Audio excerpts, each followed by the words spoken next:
లో భద్రపరిచి కాపాడయ్యా అని మనం దేవుణ్ణి స్తుతిస్తూ ఉండాలి, ప్రార్థన చేసుకుంటా ఉండాలి.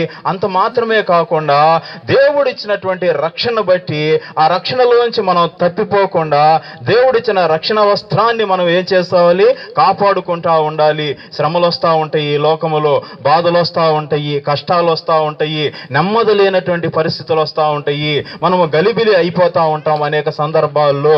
అయినను కూడా సమస్యలు ఇట్లా ఉన్నా కానీ, ఎంత భయంకరమైన పరిస్థితుల్లోకి ఉన్నా కానీ, ఎంత కష్టాల్లో మనం ఉన్నా కానీ, మనం దేవుని వైపు మనం చూచినప్పుడు దేవుడు మనల్ని ఏం చేస్తాడంటే ఆయన ఆదరిస్తాడు. అది ఎట్లాగో ఒక్కసారి నేను చెబుతాను వినండి. సమస్యలను మనం చూచినప్పుడు పిల్లల వలన సమస్యలు రావచ్చు, భర్త వలన సమస్యలు రావచ్చు, ఇంకా పక్కింటి వారి వల్ల సమస్య రావచ్చు. ఎవరి వల్ల సమస్యలు వచ్చినా కానీ సమస్యల వైపు మనం చూస్తూ కూర్చుంటే దేవుని వైపు మనము చూడలేము.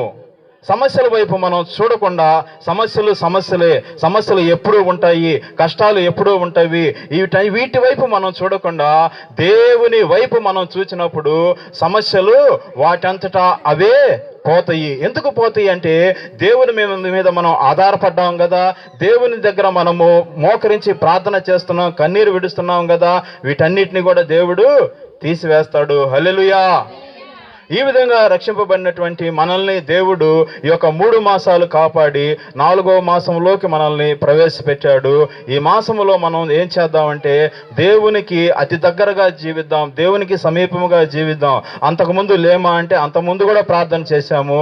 అయితే దేవుడు మన నుంచి ఏం కోరుకుంటున్నాడంటే దినదినము మనలో ఏమి కావాలంటే క్రొత్తదనము కనపడాలి, ప్రతి దినము కొత్తదనం కనపడాలి. ఈరోజు కనిపించిన దానికి రేపటికి ఇంకా మనకి ఏమి ఉండాలంటే అభివృద్ధి ఉండాలి. దేనిలో అభివృద్ధి? ఈ లోకంలో మనం అభివృద్ధిని చూసుకుంటా ఉంటాము. మన ఉద్యోగాల్లో, మన వ్యాపారాల్లో, మనం చేసుకునేటువంటి పనుల్లో, మనం కష్టపడేటటువంటి ఆ కష్టార్జితంలో అన్నింటిలో కూడా మనకి ఏమి ఉండాలని మనం కోరుకుంటామంటే అభివృద్ధి ఉండాలని మనం కోరుకుంటాము.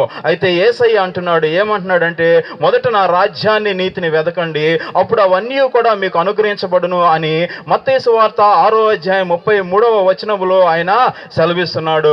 నిజమే, యేసు ప్రభువు వారు భౌతికంగా ఉన్నటువంటి వాటి వైపు మీరు చూడవద్దు, వాటి వైపు మీరు దృష్టించదు.